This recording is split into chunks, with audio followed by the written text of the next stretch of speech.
இந்த மாலை அப்படிங்கிற ஒன்று போடுறது அதற்கு ஒரு இயல்பான ஒரு சக்தி இருக்கு. அது என்ன பேர் வேணாலும் வச்சுக்கலாம். ருத்ராட்ச மாலையா இருக்கலாம், கருங்காலிய மாலை இருக்கலாம், இல்லை நமக்கு கொடுத்த விராடி மஞ்சள் மாலையா இருக்கலாம், அல்லது ஸ்படிக மாலையா இருக்கலாம், சந்தன மாலை, துளசி மாலை. பட் எல்லா மாலையுமே வந்து நீங்க மந்திர ஜபம் செய்ய செய்ய அந்த மாலையில அந்த மந்திரத்தோட சக்தி, அந்த மந்திரத்தை அருளோட சக்தி, அதோட எனர்ஜி இருந்துகிட்டு அதை நீங்க யாருக்காவது எடுத்து கொடுத்தீங்கனாலும் கூட அந்த எனர்ஜி அப்படியே ஃபார்வர்ட் ஆகும். நிறைய பேர் தரையில போட்டு தரையில படுற மாதிரி மந்திர ஜபம் பண்ணீங்கன்னா பூமி தாய்க்கு வந்து ஈர்ப்புத்தன்மை அதிகம் நமக்கு இயற்கையாக. தரையில உட்கார்ந்து மந்திர ஜபம் செய்யக்கூடாது, தரையில உட்கார்ந்து பூஜை செய்யக்கூடாது. ஏன்னா நீங்க செய்யறது அத்தனைக்கு பூமி தாய் வாங்கிடுவாங்க. அதனால பூமிக்கு நமக்கும் இடையில ஒரு துணியோ ஒரு பாயோ ஒரு பலகையோ இருக்கணும்னு சொல்லுவாங்க. அதே மாதிரி தான் இப்ப நீங்க வந்து தரையில மாலையை போட்டுட்டு ஜபம் செஞ்சீங்க அப்படின்னா அதுல எந்த விதமான பலனுமே இல்லை. அந்த 108 ரவுண்டு வரும்போது உங்களுக்கு மந்திர ஜபம் பண்ண மன திருப்தி தான் இருக்குதே தவிர மனசக்தி கிடைக்காது. திருப்திக்கும் சக்திக்கும் நிறைய வித்தியாசம் இருக்கு. ஓகேங்களா? விதைய மண்ணு மேல தூங்குறதுக்கும் விதைய மண்ணுக்குள்ள தூங்குறதுக்கும் நிறைய வித்தியாசம் இருக்கு. கீழே படுற மாதிரி ஜபம் செஞ்சீங்கன்னா அது மண்ணுல தூங்குற மாதிரி ஆயிடும். மேலே எடுத்து பண்ணீங்கன்னா தான் விதையில ஆழ் மணல்ல போய் பதிகிற மாதிரி இருக்கும். ரெண்டாவது, ஜபம் செய்யும் போது ஆள்காட்டியவர்கள் கட்டவர்கள் இதுல வச்சுதான் ஜபம் செய்யும். அது எந்த மாலையாக இருந்தாலும் சரி, நீங்க பயன்படுத்தக்கூடிய ஏதோ ஒரு மாலையாக இருந்தாலும் கூட அந்த மாலையில நீங்க ஜபம் செய்யும் போது ஆள்காட்டியவர்கள் கட்டவர்கள் இந்த ஜபம் வந்து இப்படித்தான் வரணும். சில டைம் இப்படியும் பண்ணலாம். பட் இப்படி பண்றது நமக்காக பண்றது ஜபம்.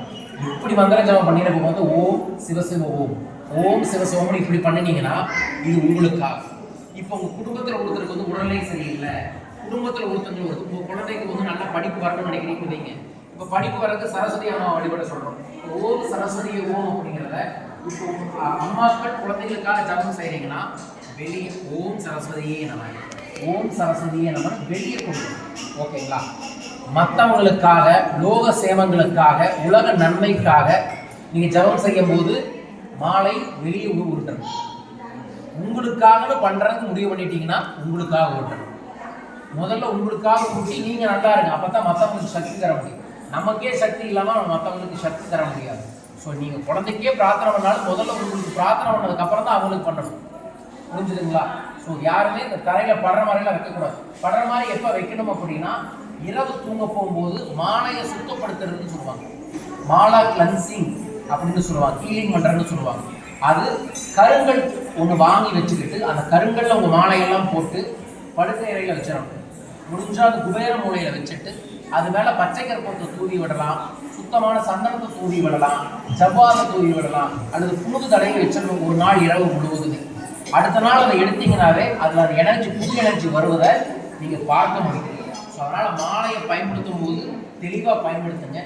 அந்த மாலைக்கு இயல்பாகவே சக்திக்கு அதுக்கான தன்மை வேறு, நீங்க கொடுக்குற மந்திர சக்தி வேறு, ரெண்டும் சேர்ந்து வேலை செய்யும். சரிங்களா? சரி, இனிமேல் அந்த மாலைகளை பயன்படுத்தும் போது அப்படி பயன்படுத்துங்க.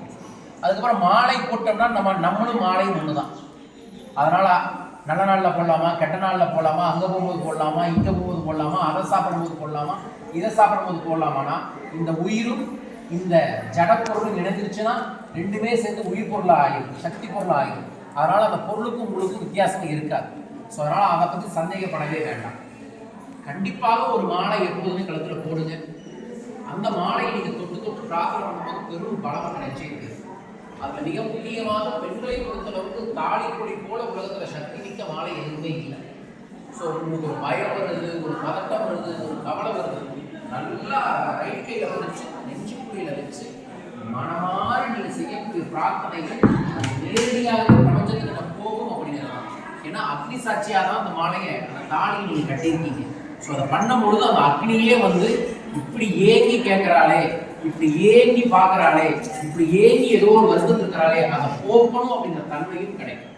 ஸோ நீங்கள் நம்புனா மறுபடியும் அதை சொன்னால் தாலிங்கிறது கூட நம்பிக்கை தான். அந்த நம்பிக்கையோட நம்ம இருக்கப்பட்டிருந்தீங்கன்னா அந்த இறைவன் நம்மளை இருக்கப்பற்றி நமக்கு எல்லா விதமான அருளையும் தருவார். ஸோ அதை மனசுல வச்சுக்கிட்டு அது மாதிரி இருக்கு.